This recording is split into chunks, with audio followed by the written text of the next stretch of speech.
So encoding, transcoding, and quality control. So encoding and transcoding, it's and certainly the QC side of things, it's more tied into the delivery and ingest methodologies now.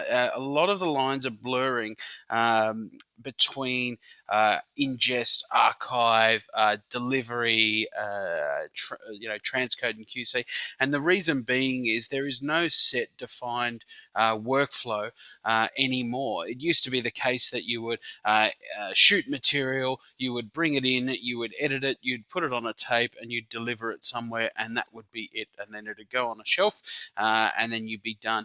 But because media is digested and created at the same time so many different ways, we have to be flexible, and we have to understand what is required on a day-to-day basis. But the what you'll see in a number of the functions that are here is that uh, the tools have to be flexible, but also have to preempt a lot of what is required in the actual industry. So, really, encoding and transcoding certainly tie into the workflow automation side of things that you'll see in a couple of the products. And Johan's going to kick off with Route 6, Route 6's content agent in a second. But I certainly see the encode and transcode as almost like the glue that puts workflows together, and you couple that with workflow automation and changing and affecting different pieces of material, they start to become a lot more critical and create a lot more return on investment when you start automating those functions. So I'll let Johan take you through Route 6, and I'll speak to you in a sec on the next few slides after him. Hello again. I've got a bit more time now for this segment, which is always nice. So content agent. So Route 6 have been making this forever and a day. Like it's got to be close to 10 years now. And as far as workflow automation goes, for lack of a better term, and that node-based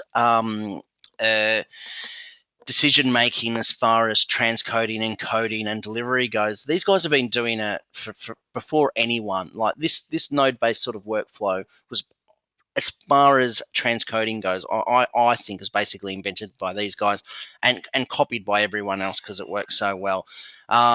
So this is the first one, and is been. We know the Route 6 guys quite well, and we know that they're refining it on a weekly basis. That they're adding new things into it.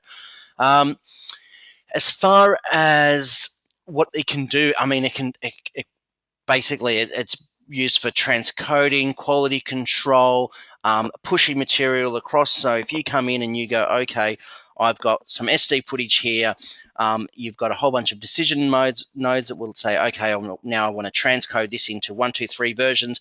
I want to push this particular version over to marketing. I want to push this particular version over to promos. I want to push this particular version over to programming.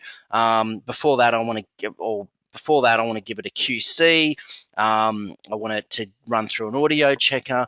The amount of tools that you can use with these guys is quite remarkable. I'll just give you a couple quick examples of workflows. So broadcasters, I think what I was just saying earlier, as far as when footage does come in, it is coming in, say it might come in by a Spera or something that from overseas. It can then be dumped or basically land in a content agent hot folder, be pushed across to a QC. You can have a GXF version of that made to go to programming for the playout. You can have a version done into DNX for promos. You can have a proxy version created to go to marketing for their EPKs. And the whole thing is you create this workflow once, and then once you've created it, when media comes in every day, you don't have to continually repeat these tasks. They're coming in, and the workflow is just pushing that media through. And like I said, the Route 6 guys basically invented this part, I think, for this side of the industry as far as we're concerned. Also, you could look at it as if you're a post-production house or a production house. It's got rushes coming in every day, and they're of every different media type, from GoPro, XD Cam, whatever, and you need to move it into DNX HD or a JFIF or something like that. you've got this tool that you can go, okay, I want this to be the end product, and maybe I need it to push everything off to LTO for archive, so that all that material is archived. I needed the initial ones to get pushed off to our NAS, and then I need every bit of material as different as what it is. So say I've got GoPro, I've got XDCam, I want it to all end up into that same DNX codec. So it can sit there and interrogate. So you might add a drive to it and say, okay, I need to push all this file to it. It'll interrogate that drive, figure out what that media is, put it into the workflow, do the transcodes if you need to do a QC check and whatever, and push all that through so that you end up with all that usable material on your ISIS, for example, the next day for everyone to start editing. So it's based on, you've got all sorts of different nodes that you can use. I don't know if you can see that up on the screen. It might be a bit blurry, but all those nodes on the left-hand side, things they've either invented or people who they've integrated with. So there's an interplay node. So you put your interplay node. Okay, wait, what do you want to do with it? I want to push it into interplay and put it into this work group or something like that. There's Aspera nodes. There's all sorts, MXF wrappers, all sorts of bits and pieces that you can then add into that workflow, which is quite clever. So yeah, let me go back. I guess the last line is probably the most important point. And this is a file-based management and automation tool that enables users to set up complex workflows from ingest to delivery and then repeat them with little or no intervention. I mean, that's really the statement that sums up a lot of these type of transcode automation tools, but specifically Content Agent. And like I said, this was the first one, so it's the granddaddy. All right, I'll pass it on now to Sean for Vantage. Thanks, Jan. Yeah, it's just worth chucking in there. We've had Content Agent with us for a while, and they put a hell of a lot of thought into their product. The good part is Route 6 are actually a systems integrator as well, based in London. So we've known them for quite a considerable amount of time. Certainly the entire time that I've been at Digistore, which is about 8 years, and the reason that I bring that up is they actually do what we do on a day-to-day basis. So they can directly respond to the requirements of users, post-production, broadcasters, or film and VFX houses pretty much immediately, and integrate that within their product. So it's quite good. They actually have the I guess the frontline experience of how that affects a customer on a day-to-day basis, and are able to implement those changes. Whereas a lot of other vendors don't have that, I guess, at the face of the coal mine to be able to experience how that affects customers on a day-to-day basis. So there's my 2 cents on Route 6, on Content Agent. So the next one we've got here is Telestream Vantage. Vantage has certainly and rapidly risen as one of the enterprise versions of node-based workflow automation, workflow orchestration, I'd probably say, and encoding. Certainly, they have come from the two original products that we used to utilize was Episode Engine and Episode Pro on the Mac-based side of things, but then you also had Flip Factory, which was on the PC side of things. So as the convergence has gone through for those two products, and certainly the convergence of platforms, the Vantage product has come out, and obviously, as you can see, a similar sort of interface in that there's a lot of node-based decision making and node-based jobs. Vantage is an amazing product. It's absolutely fantastic, and it's certainly a product that integrates with a lot of the other vendors that we use and that we promote. Certainly, the Avid side of things, Vantage is a premium integrated partner with them. Aspera is certainly one that that integrates with those guys as well. So they've become they're certainly the big guys, and they've been doing encoding and transcoding for quite a while as well. So they also produce their own hardware appliance as well, funnily enough. it's called the Lightspeed server, and it's just gone through a hardware bump as well. So it's been bumped up, and that's actually GPU acceleration in terms of its encoding and transcoding, which is quite cool. Um, so from them, you can get a fully a full turnkey solution with assistance from them to be able to plot what your workflows are and put those through and integrate those with third-party software vendors as well. Certainly, one of the products that I thought was quite cool at NAB, or one of the new developments, sorry, was Post Producer, and it's an interesting conversation point. It's effectively not only a plugin, but it's also an automation aspect.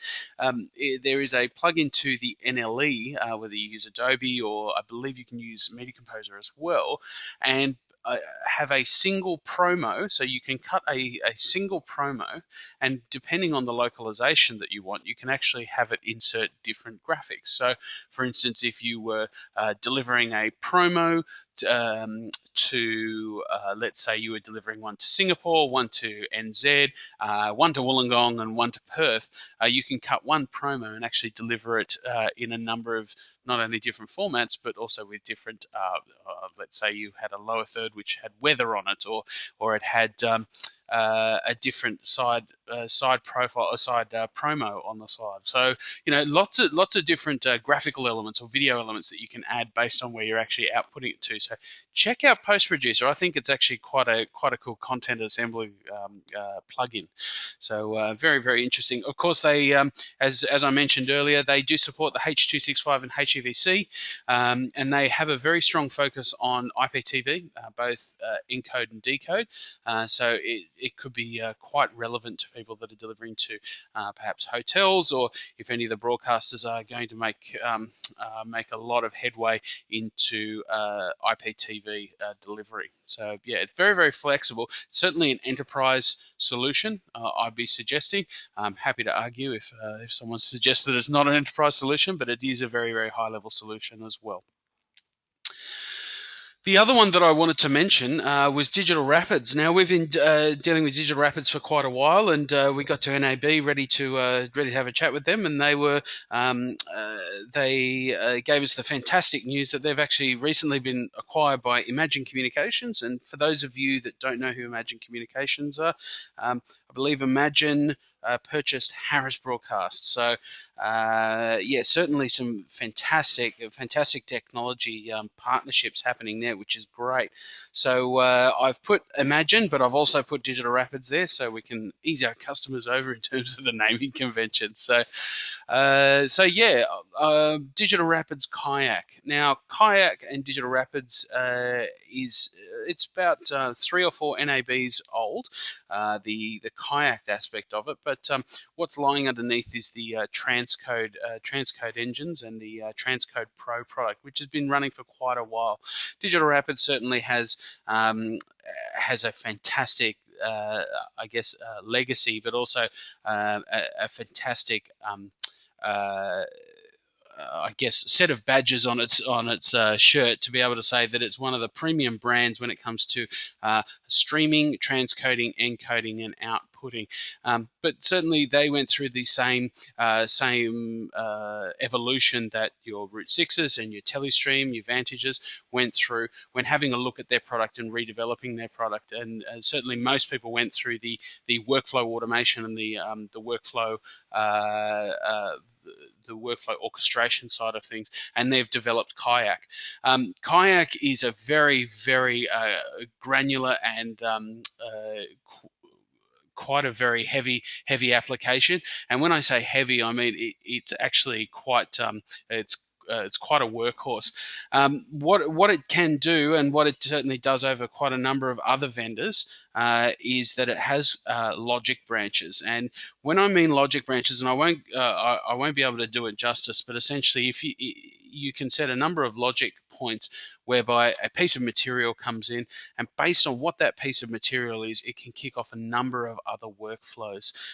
Similarly, if a part of the workflow fails, so let's just say you had MXF or GXF material coming in, you wanted to unwrap that into uncompressed and then put that into H.264 and VP8 or something like that. If an element of that was to fail or was unsuccessful, you could initiate a sub workflow or another workflow on the basis of that. So when you start having logic branches, you can get quite complex with your workflow and actually have blueprints that are designed specifically for what you require. And if things were to go wrong, then it can interface with either third-party products or secondary blueprints. So it's a very cool system. It's very technical, and I highly recommend having a look at it if you're looking at workflow automation and you're looking at workflow transcoding as well.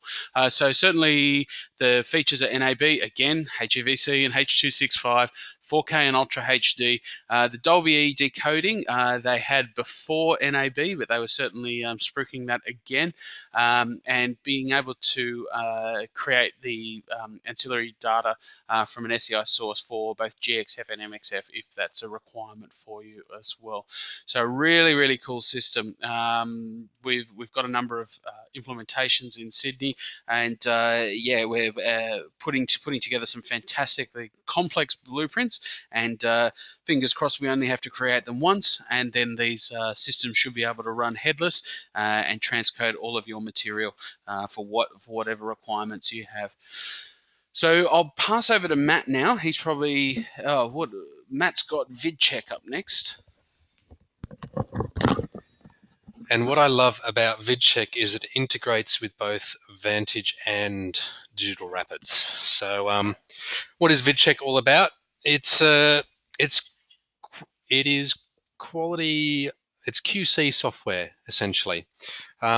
VidCheck provides unique and advanced software applications to automatically check and correct video and audio in file-based digital video, focusing on the requirements of the broadcast industry. That's their spiel.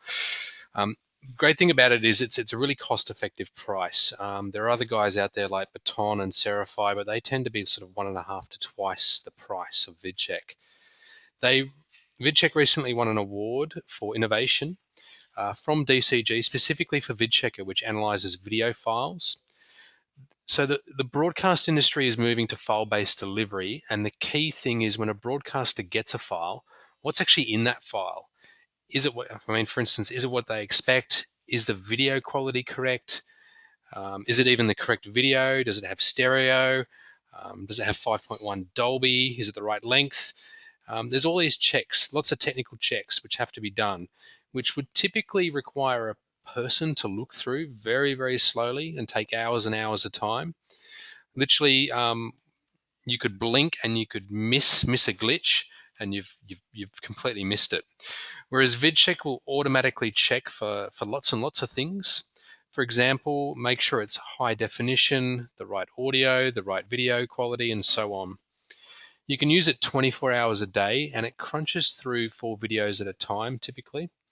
So you can get through tens or even hundreds of hours of video in a day, potentially, and do all the technical checks required.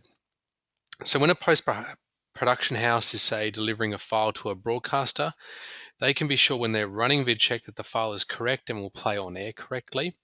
And likewise, when the post-production house is going to deliver their file out, they can run the checks before they deliver it and make sure it meets the broadcaster's spec. How do you integrate VidChecker in the workflow? Well, you can set up watch folders. It's very quick and easy to do. It literally takes minutes to set up. VidChecker automatically picks up the arrival of files, does the testing and moves the files, as well as does a lot of the QC workflow for you. It also directly integrates into a wide variety of third-party systems like Mog, Content Agent, which we spoke before, and Digital Rapids and Telestream, which is what Sean just spoke about, and Aspera. So that list is continually growing. It means you can means you can call VidChecker directly from within those applications as part of the workflow. So let's cover off the products. First up, we have VidChecker, which does all the QC and correction and processes 4 files at a time. That's when you have quite a good volume of content to process. There is VidChecker Post, which, as it suggests, is for post houses. It does all the same checks as VidChecker, but just 1 file at a time. And it's half the price, so it's a lower cost option, but it does the comprehensive checks that you need. And there is a new product called VidFixer, which does everything in VidChecker, plus lots of extra fixes, and it will do transcoding as well. The great thing about this product is its ease of use and pricing. So we already have a number of sites in Australia using VidChecker, and the feedback has been great. And if you would like to know more about the product, pricing, or even a demo, please get in contact. Okay, one of the questions which came in is, what sort of dollars are we looking at for Content Agent? Johan, did you want to sort of cover this one off? Yeah, I guess it depends on exactly what you want to do and what kind of hardware you want to run it on. But I mean, it's about a 10K US sort of conversation to start with, and then yeah, and from there it goes up depending on what you want to do. So you might want to add different job nodes. So say you've got a facility that, or they call them job agents. Say you've got a facility that has, only a few things that need to run every day. So you might only have one server running it, but then you may also have a larger facility, and there might be 10 things happening at once. So what you'll do is add these job agents, which are kind of like render nodes. They sit on different bits of hardware. The jobs get allocated to different job agents. But codecs also costs a little bit more money, so depending on exactly what you want to use. So there may be codecs that you don't want to pay for, like JPEG 2000. And most codecs, I don't know, they're around maybe $1,500 for a cheap codec. It can go up to $5-10 grand, depending on what it is and exactly what flavor it is. So it's a kind of thing that needs to get sort of, you look at your workflow, we look at how much work is going to be put into it, what codecs you want to go to. It rarely ends up under a $20,000 conversation, but 10 grand's about your starting point. Yeah, it's like anything. There's annual maintenance, which is it's relatively cheap. It's probably it's less than 20%. It's about 15% of total ownership. Cool. Is there anything else there? I think we're all good. Okay. So we're a couple minutes short. If anyone else has got any questions, now is the time to ask, because the next section I've looked at, and that looks like we're going to run well over.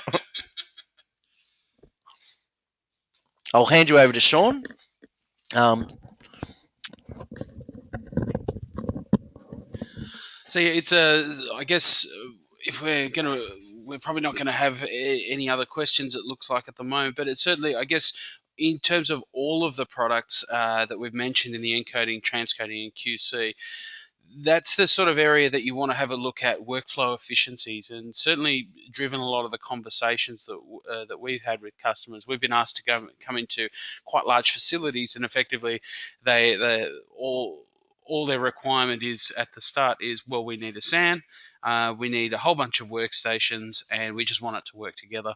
But having the conversation with people and knowing what their workflow is, and being able to suggest, well, it looks as if you've got quite a number of manual processes in that. It is quite a leading question when you say, would you prefer not to do those things on a day-to-day basis? And invariably people say no. So that's often what drives a lot of the conversations around your your Route 6 content agent, around your Digital Rapid side of things. Some of the applications, so Digital Rapid certainly from one customer that we have, does couple of things that are quite, I guess, exotic. I won't go into what those are. I'm sure we can have the conversation. But there's always smaller aspects that some of the encoders and transcoders and workflow automation tools do that others don't, and that's generally quite niche sort of products. So depending on what your workflow is and depending on what your requirements are, one of these may work and the other one may not work. So yeah.